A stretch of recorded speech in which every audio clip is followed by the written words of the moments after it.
paint, well, yeah, it was all painted by, the bodywork was done by Stuart Roach at Roach Manufacturing, which I think he did a really good,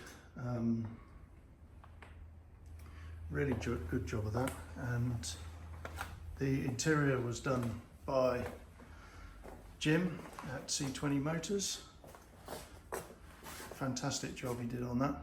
Really, the best. You know, I haven't seen another Austin like this at all. And all the paintwork was done by Carcraft in Bosham.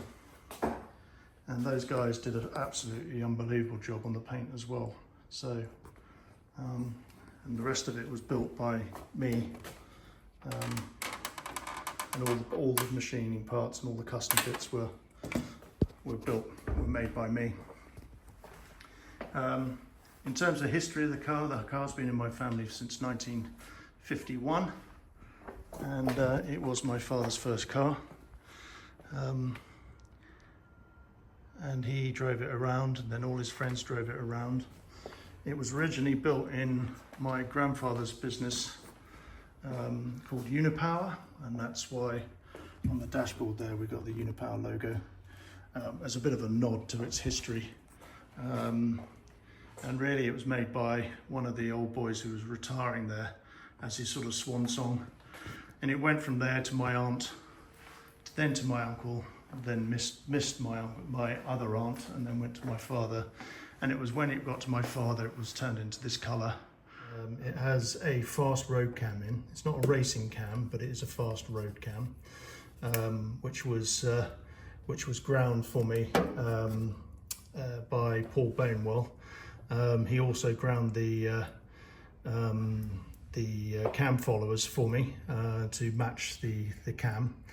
I then had a one-off fully balanced crank pressure fed crankshaft made for it. It's a 2-bearing engine, yeah, that made a big difference. Very smooth, and just those two things alone, coupled with the twin SU carburetors that you can see there, and the exhaust, which is a Bunch of Bananas exhaust, so which I had made by Stuart at Roach Manufacturing, meant that this engine was 32 horsepower out of the box without anything really done to it. The flywheel was also machined and lightened, balanced with a crankshaft. It has a pressure fed nose cone, which I got from a chap in Jersey, I've forgotten his name now, with a modern oil filter on it. It has electronic ignition, which is from AccuSpark. What else can I say about the engine? It's got two, funnily enough, it's got a standard oil pressure relief valve on it, but that's actually buried between the bottom of the crankcase and the chassis, so quite tricky to get to adjust it. And when this first fired up, it was rolling. We were getting 80 psi, which was way too much. So because in here we have a Facet electronic fuel pump, we don't have a mechanical fuel pump on it. I then made a I don't know if I can show you, if you can see it down there. So that is a new oil pressure relief valve that I made, that is bolted instead of where the mechanical fuel pump goes in. And then the feed from it, you can't really see, but you can just about see that pipe down there, and it comes over from the oil gallery on the other side of the engine. So if I go around to the other side, perhaps I can just show you a bit more under here. There's not only the electronic fuel pump, these are the feeds to the mains reserve switch, which is under the dashboard. It also has a heater, this car.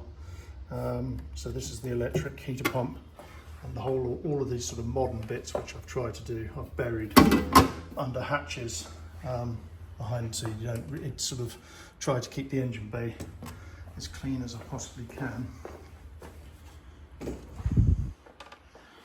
So yeah, this side you can see the return pipe from the heater. Behind here is the battery and the heater matrix. This is the feed. This is a non-return valve. This is the feed for the heater. Obviously a standard sort of klaxon type horn. Four-bladed fan on it. This is this dynamo, which looks like a dynamo. It's actually a dynamometer. It has an alternator built within it, so it runs 12 volts and actually charges very well. The only other thing is you can see it's got a quite modern-ish looking starter motor on it there, just to make it start a bit easier. Further down, you can see that down there, the car runs on hydraulic brakes, which is a Morris 1000 conversion setup.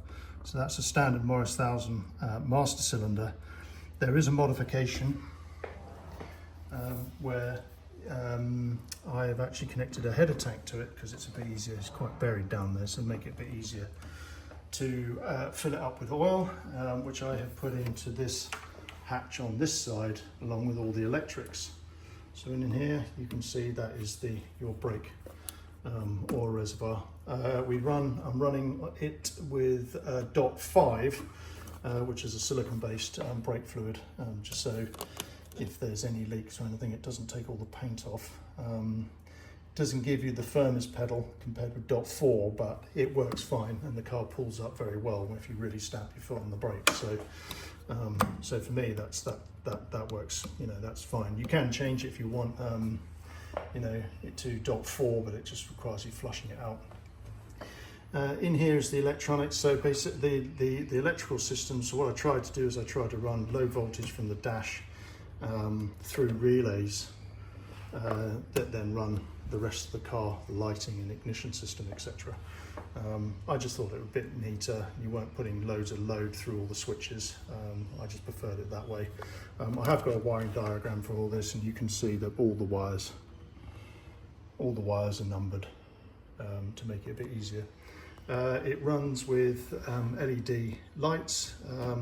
So this is a flasher unit for an LED system.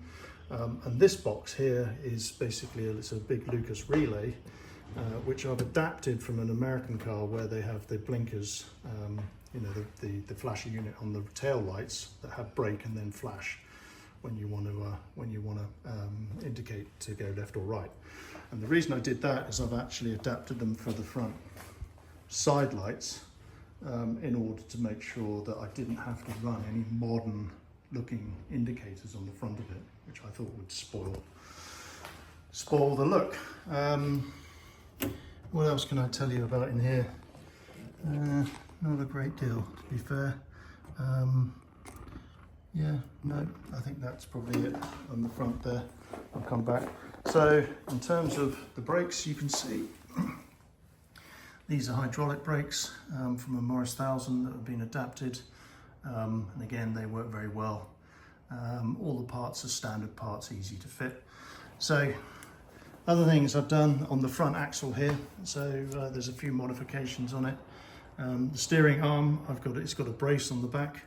The reason for that is I've been told that these actually fracture through here if you're not careful, so that gives it a bit of support. This is a later type front axle, and it has been professionally bowed into a sports front axle for me. And what I have done is obviously got twin friction shockers, again work very well. The only thing I have done is taken the shackle off this side, and I've locked up the spring, and that made a big difference to the handling of the car. So when we were running it down, you know, sort of 60 miles an hour, a lot of these Austins will start wandering because these shackles, the spring and the axle, are fairly loose, and so they tend to go from left to right. So because we're running quite big tyres on this, I've locked it up on this side, and the car drives dead straight now. So going round to the back,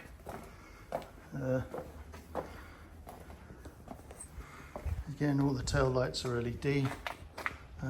Yeah, so brake and indicators all work fine. Got a fishtail exhaust, which the exhaust was actually a Morris 1000. A mini exhaust that I modified in order to fit this car. It's got other things if I go underneath. So these friction shockers actually are all custom made with double springs in them, which means it does actually work very, very nicely. Obviously I've got it on that side as well. And then if you look up here, you can see, I don't know if you can see that. I can't see it, so hang on, let me just see. There you go. You can see I've got cable brakes for the handbrake running across onto this mechanism, and basically what that does is it automatically adjusts. So if obviously one brake cable stretches or the brake wears unevenly on one side, then that bar, I don't know if I can demonstrate it, that bar will move left and right and stabilize the handbrake. So it does mean if you have any sort of brake failure, you can use the handbrake, and it's pretty, it will pull the car up. In terms of other things down here, 5/16 fuel lines running out through the whole thing, through the whole car. You've got things like a deep aluminium sports sump.